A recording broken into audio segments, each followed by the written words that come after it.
Hello everyone. Good morning to all. I hope आप लोगों ने प्रीवियस सारे वीडियोस जरूर देख लिए होंगे। अगर प्रीवियस वीडियो आप लोगों ने नहीं देखा है तो प्लीज जाके उसे चेकआउट जरूर कर लेना। मैं प्लेलिस्ट के लिंक आपको आई बटन में प्रोवाइड कर दूंगा। तो चलिए, आज का टॉपिक हम लोग, जैसा कि मैंने आपको प्रीवियसली कहा था कि हम लोग आज पढ़ने वाले हैं वेस्ट हीट रिकवरी और उसके कुछ डिवाइसेस। सो बिना किसी देरी से स्टार्ट करते हैं हम लोग हमारा आज का ये लेक्चर।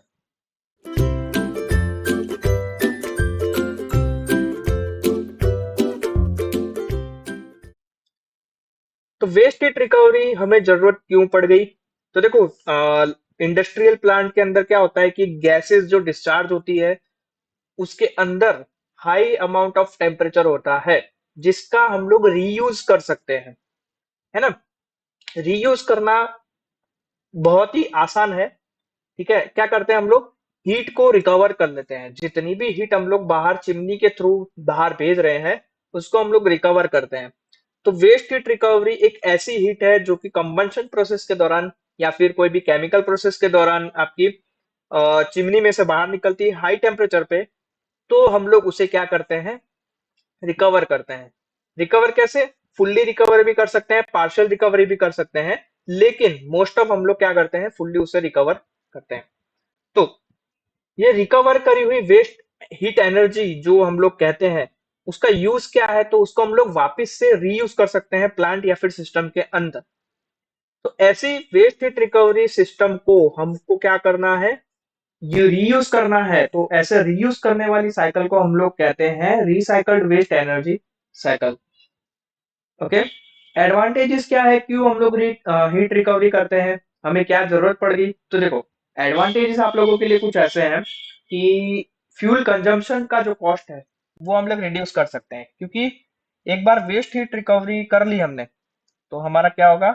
हम लोग उसी हीट को आगे और फर्दर इस्तेमाल करते हैं पानी को गर्म करने के लिए, है ना, फ्लू गैसेस को गर्म करने के लिए। सिंपल सी बात है। ठीक है। दूसरा, प्रोसेस की एफिशिएंसी इंप्रूवमेंट हो जाती है, ये एक एडवांटेज है ना। तीसरा, reduction in emission gases, toxic जो एमिशन गैसेस है जैसे कि कार्बन मोनोऑक्साइड हो गया, फिर कोई भी नाइट्रस ऑक्साइड हो गया, नाइट्रोजन ऑक्साइड हो गया, नाइट्रोजन डाइऑक्साइड हो गया, है ना, एनओएक्स हो गया, या फिर कोई भी ऑयल स्लज है, तो वो सब क्या कर सकते हैं? हम लोग रिड्यूस कर सकते हैं। और चौथा, फ्यूल की साइज या फिर फ्यूल हैंडलिंग इक्विपमेंट्स जो है, जैसे कि फैन है, पंप्स है, ठीक है, उस पे क्या है? लोड कम पड़ेगा, क्योंकि पहले से ही जो है थोड़ा सा गर्म होके आ रहा है, ऑलरेडी पानी गर्म होके आ रहा है, तो सीधा क्या है? सिंपल सी, उसे हमें क्या करना है? ज्यादा गर्म करने की जरूरत नहीं है, तो हमारा फ्यूल भी जो है वो वहां पे बच रहा है। ओके। तो ये कुछ एडवांटेजेस थे हीट रिकवरी सिस्टम के, लेकिन कुछ डिसएडवांटेजेस भी हैं। जैसे कि डिसएडवांटेजेस क्या है कि हीट रिकवरी इक्विपमेंट अगर हम लोग लगाते हैं तो प्लांट का साइज बढ़ जाता है और इफेक्टिव जो कॉस्ट है वो भी थोड़ी सी इंक्रीज हो जाती है। लेकिन इट्स फाइन, ये चलेगा। लेकिन हाँ, अगर आपकी हीट जो है वो ये हाई टेम्परेचर वाली हीट है, अगर वो वेस्ट हो जाती है तो क्या है? सिंपल सी बात है, वेस्ट हुई हीट को हमें वापस से लाना थोड़ा सा मुश्किल हो जाता है। ओके। चलिए, तो वेस्ट हीट रिकवरी की सिस्टम की जरूरत हमें क्यों पड़ गई ये हमने जान लिया। अभी सिस्टम के डिवाइसेस क्या है जिससे हम लोग हीट को रिकवर कर सकते हैं? तो ऐसी कुछ सिस्टम्स हैं, ऐसी कुछ डिवाइसेस हैं जो कि आज हम लोग पढ़ने वाले हैं, जिसमें सबसे पहले ये आपकी है रिक्यूपरेटर। ओके, तो रिक्यूपरेटर क्या है? तो देखो, रिक्यूपरेटर एक gas to gas heat exchanger है जो कि गैस स्ट्रीम के अंदर हीट को रिकवर करने के लिए इस्तेमाल किया जाता है। इसके अंदर क्या होता है? रिक्यूपरेटर, देखो सबसे पहले तो आपको कैसा दिखता है? तो आपको कुछ ऐसा देखने को मिलेगा, एक नॉर्मल सी फिगर है यहाँ पे, है ना। इसमें क्या है? हाई टेम्परेचर फ्लू गैसेस जो है वो फर्नेस को जो लीव करती है ना, और वो फर्नेसेस जो है वो डायरेक्टली वो फ्लू गैसेस को क्या है? एयर में हमारा क्या कर देता है? छोड़ देता है। लेकिन हम लोग क्या करते हैं? वो जो फर्नेसेस से आई हुई हीट है, फ्लू गैसेस है, उसको हम लोग रिक्यूपरेटर के अंदर देते हैं। तो रिक्यूपरेटर क्या करता है? यहाँ पे जो आप लोगों को ओके, यहाँ पे जो आप लोगों को ये दिख रही है ट्यूब प्लेट्स या आउटसाइड डक्टिंग, है ना। तो यहाँ पे क्या होता है कि आपकी जो हीट है सबसे पहले तो एटमोस्फियर से आपकी ठंडी हवा को इस पाइप के द्वारा अंदर लाया जाता है। और जो फ्लू गैसेस है, वो फ्लू गैसेस जो है आप लोगों की ये पाइप के थ्रू आपकी जा रही है। तो उसके कारण क्या हो रहा है, फ्लू गैसेस आपकी गर्म है। तो फ्लू गैसेस क्या करती है कि अपनी जो गर्मी है वो ये बाहर से आई हुई ठंडी हवा को क्या कर देती है, दे देती है। और ये जो गर्मी है, गर्म हवा है, यहाँ से आपकी प्री हीटेड एयर निकलती है आपकी नीचे से। तो ये प्री हीटेड एयर हम लोग आगे इस्तेमाल पानी गर्म करने के लिए या फिर किसी और काम के लिए इस्तेमाल कर सकते हैं। सिंपल सा डिवाइस है। यहाँ पे क्या हुआ, हीट का एक्सचेंज हुआ। हीट का एक्सचेंज कहाँ से हुआ, गैस टू गैस, यानी कि फ्लू गैसेस का जो हम लोग एटमोस्फियर से हवा ला रहे हैं उसके अंदर हीट का एक्सचेंज हुआ। इसीलिए ये क्या है, gas to gas heat exchanger इसे कहा जाता है। ओके। रिक्यूपरेटर के जो है वो टाइप्स भी होते हैं, जैसे कि रेडिएशन टाइप हो गया, फिर आपका कन्वेक्टिव टाइप हो गया, है ना, और या फिर आपका दोनों का मिक्सचर हो गया। ठीक है। रेडिएशन टाइप क्यों कहते हैं, कन्वेक्शन टाइप क्यों कहा जाता है, तो देखो सिंपल सी बात है, हीट अगर आपके रेडिएशन के थ्रू ट्रांसफर हो रही है एक गैस में से दूसरे गैस के अंदर, तो हम लोग उसे रेडिएशन टाइप रिक्यूपरेटर बोलते हैं। सिमिलर हम लोग कन्वेक्टिव टाइप रिक्यूपरेटर क्यों बोलते हैं, क्योंकि हीट जो है ट्रांसफर हो रही है कन्वेक्शन के थ्रू। ठीक है। तो सारे देख लेते हैं। ये हमारा जो है सेकंड फिगर आपको जो दिख रही है वो आपकी सिंपल सा है कि आपकी दोनों का मिक्सचर है। यहाँ पे क्या हो रहा है देखिए, जो वेस्ट गैसेस है, वेस्ट गैसेस आप लोगों की क्या करी जा रही है, इधर से आपकी पास ऑन की जा रही है। और यहाँ से रेडिएशन, ये रेडिएशन सेक्शन दिख रहा है आपको, यहाँ से आपकी ठंडी हवा को यहाँ से पास ऑन किया जा रहा है।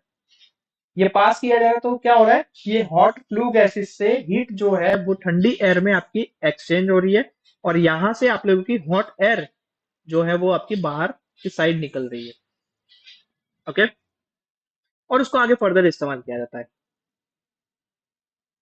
ठीक है। तो आपका ये कुछ रिक्यूपरेटर का काम बहुत सिंपल सा है, हीट एक्सचेंज करना air to air, gas to gas. ठीक। तीसरा जो टाइप है ये देखो आप लोगों को दिख रहा है, ये टाइप है आपका रेडिएशन रिक्यूपरेटर का, जिसके अंदर आपका क्या हो रहा है, हीट जो ट्रांसफर होती है फ्लू गैसेस की वो रेडिएशन के थ्रू हो रही है। ठीक है। यहाँ से आपकी फ्लू गैसेस निकल जा रही है, पर यहाँ से आपकी कोल्ड एयर जो है वो आपकी इनलेट हो रही है, और ये कोल्ड एयर आपकी गर्म होके होके होते होते यहाँ से आप लोगों का आउटलेट, यानी कि ये बाहर आपकी निकल रही है। ठीक है। चलिए, रेडिएशन के बाद आपका ये जो है, ये फिगर आप लोगों की है कन्वेक्टिव टाइप रिक्यूपरेटर की, जिसके अंदर आपका क्या हो रहा है, देखिए जो भी वेस्ट गैसेस है आपकी यहाँ पे आप लोगों को क्या करी जा रही है, हीट दी जा रही है। यहाँ पे जो ब्लैक कलर में आपको दिख रहा है वो आपकी हॉट वेस्ट गैसेस है। तो यहाँ और इस पाइप के अंदर, ये जो पाइप दिख रही है इसके अंदर आप लोगों का कूल फ्लूइड है, फ्लूइड भी है, या फिर आप लोग एयर भी पास कर सकते हैं, कुछ भी आप लोग पास कर सकते हैं। तो ये जो यहाँ पे फ्लूइड को पास किया जा रहा है, तो ये जो फ्लूइड है, ये फ्लूइड आप लोगों का हॉट वेस्ट गैसेस के कारण क्या हो रहा है, गर्म हो रहा है। गर्म होके आप लोगों का ऊपर की तरफ जा रहा है, और यहाँ से आप लोगों का हीटेड फ्लूइड बाहर निकल रहा है। ठीक है। और बाकी की जो गैस है आप लोगों की वेस्ट गैस यहाँ पे ठंडी होके आपकी यहाँ से आउटलेट में बाहर निकल रही है। सिंपल सा वर्किंग है। क्या कर रहे हैं हम लोग, जो भी हीट है वो हीट को हम लोग एक्सचेंज करवा के उसको फर्दर आगे इस्तेमाल कर रहे हैं। ठीक है। तो ये था आप लोगों का रिक्यूपरेटर। हीट रिकवरी सिस्टम में आपका दूसरा सिस्टम है रीजनरेटर का। देखिए, तो रीजनरेटर कैसा दिखता है, आप लोगों को एक बेसिक सी फिगर यहाँ पे दिख रही है। रीजनरेटर क्यों यूज हो रहा है, तो रीजनरेटर जो है वो high large amount of thermal energy को हम लोग क्या करते हैं, स्टोर करते हैं। ठीक है। स्टोर करा जाता है उससे, सिंपल। ओके। ये समझ लो कि बैटरी की तरह है ना।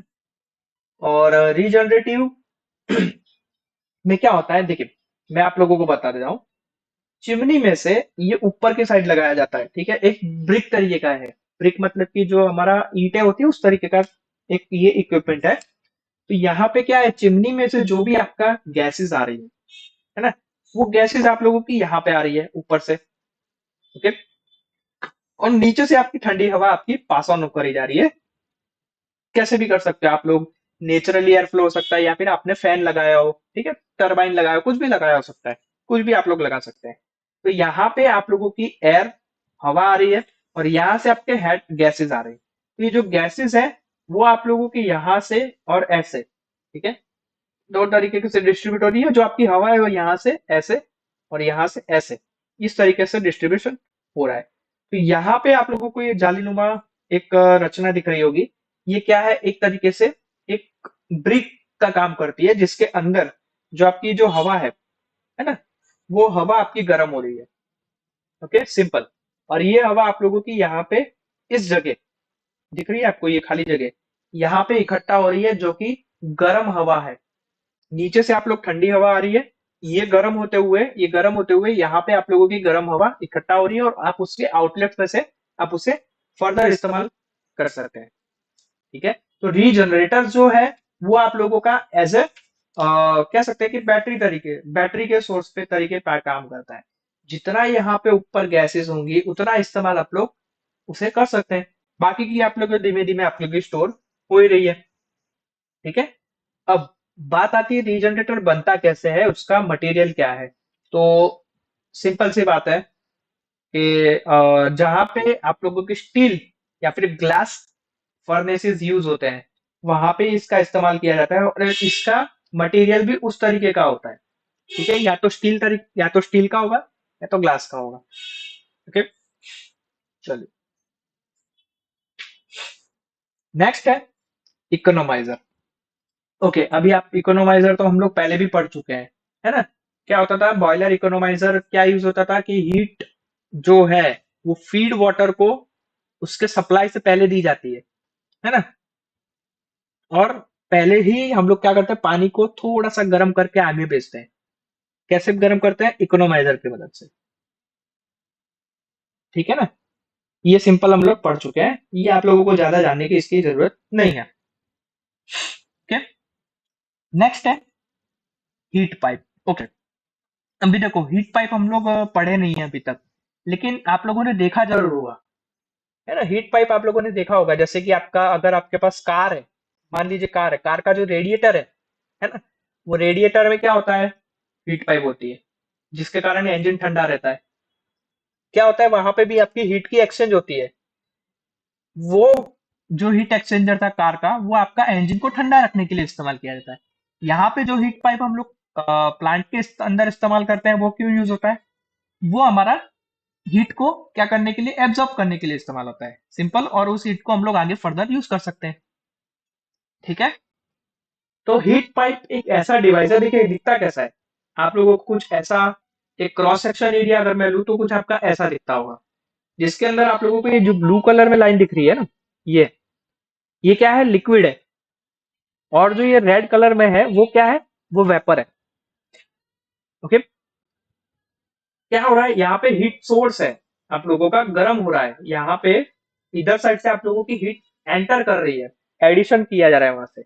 तो उसके कारण क्या होगा, ये जो वेपर है, ये यहाँ का जो वेपर है वो क्या होगा, गर्म होगा, सिंपल, गर्म होगा। और उसके आसपास जो आप लोगों का यहाँ पे, ये यहाँ पे है ना, ये यहाँ पे आप लोगों का जो पाइप है, ये पाइप है सिंपल, ये ऑरेंज कलर में जो आपको दिख रहा है वो पाइप है। वो जो पाइप है उसके अंदर आप लोगों का एक लिक्विड फ्लो कर रहा होगा। तो वो लिक्विड क्या करेगा, ये जो हीट आपका आ रहा है ऑलरेडी अंदर साइड से आ रहा है, कहीं से भी आ रहा है, फ्लू गैसेस से आ रहा है, या फिर आप लोगों को कोई इकोनोमाइजर से आ रहा है, इंजन से आ रहा है, ठीक है, कहीं से भी आ रहा है। तो क्या हो रहा है, वहां से आप लोगों का लिक्विड जो है ठंडा गर्म हो रहा है, धीमे धीमे गर्म हो रहा है, गर्म हो रहा है। गर्म होते होते आप लोगों का यहाँ पे क्या हो रहा है, हीट का एक्सचेंज हो रहा है, और आप लोग क्या कर रहे हैं, उसे कंडेंसर यानी कि ठंडा करने का काम, ठीक है, कंडेंस कर रहे हैं, लिक्विड को ठंडा किया जा रहा है। ठीक है, और बाकी का जो हीट लिक्विड है, वो हीट लिक्विड आप लोग क्या कर रहे हैं, बाहर की साइड आप लोग उसे निकाल रहे हैं। सिंपल, हीट पाइप का काम इतना ही होता है ना। यहाँ पे जो आप लोगों को वीक, WIC के वीक वीक स्ट्रक्चर दिख रहा है, वो कैसा दिख रहा है रियल में, तो देखो आप लोगों को ऐसा कुछ दिखाई दे रहा है। ये कॉपर पाइप के अंदर आप लोगों का ये कॉपर पाउडर का एक विक बना हुआ है, जिसके कारण एक्सेसिव जो हीट आपकी आ रही है, वो एक्सेसिव हीट आपकी वहां से भाग ना सके, बाहर ना निकल सके। ओके, और दूसरा काम क्या है इसका, दूसरा काम सिंपल सा हीट ट्रांसफर कोएफिशिएंट को मेंटेन करने का काम, बस इतना ही काम होता है इसका। ठीक है, हीट पाइप जो है इसका वर्किंग मीडियम, मैं बता दूं आपको, इसका जो वर्किंग मीडियम है वो टेम्परेचर रेंज पे डिपेंड करता है कि आप लोग हीट पाइप की जरूरत कहाँ पे है। जैसे कि मान लो कि आपका हाई टेम्परेचर है ना। तो हाई टेम्परेचर के अंदर ये जो फ्लूइड है, ये जो अंदर फ्लूइड पास हो रहा होगा, वो फ्लूइड कौन सा इस्तेमाल होगा।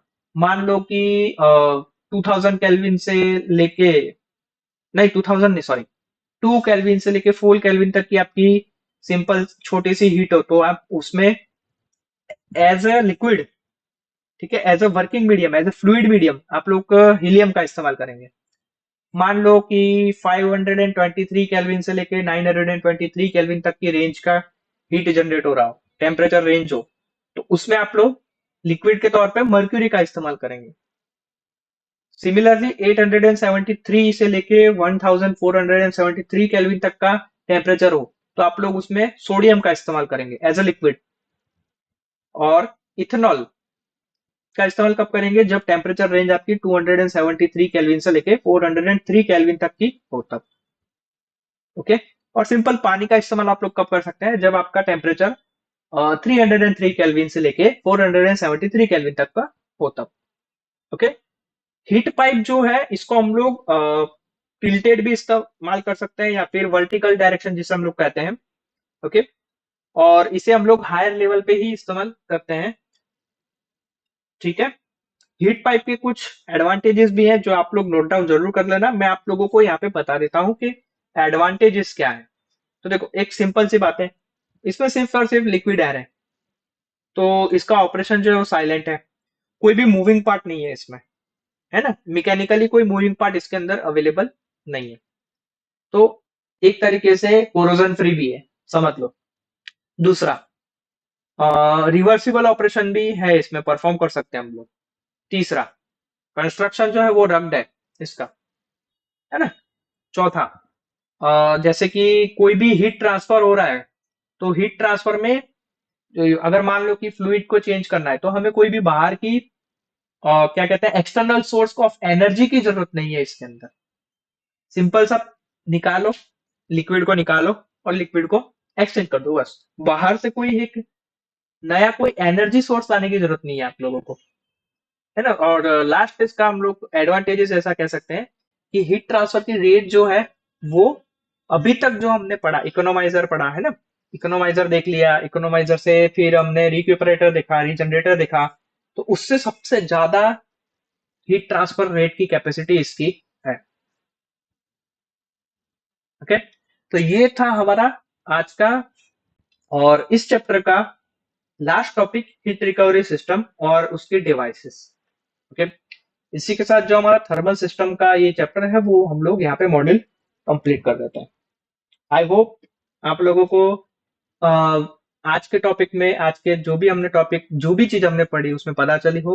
नहीं पता चली हो तो वीडियो को प्रीवियस करके, वीडियो को प्राइवेट करके आप लोग जरूर देखिए। ओके। तो इसी के साथ हम लोग हमारा आज का लेक्चर कंप्लीट करते हैं। मिलते हैं अब हम लोग नेक्स्ट लेक्चर में। तब तक के लिए आप अगर इस चैनल पे नए हैं तो इस चैनल को सब्सक्राइब जरूर कर देना, साथ साथ में बेल आइकन पे भी प्रेस कर देना और इसे शेयर जरूर कर देना अपने दोस्तों के साथ। मिलते हैं अब हम लोग नेक्स्ट लेक्चर में, तब तक के लिए जय हिंद।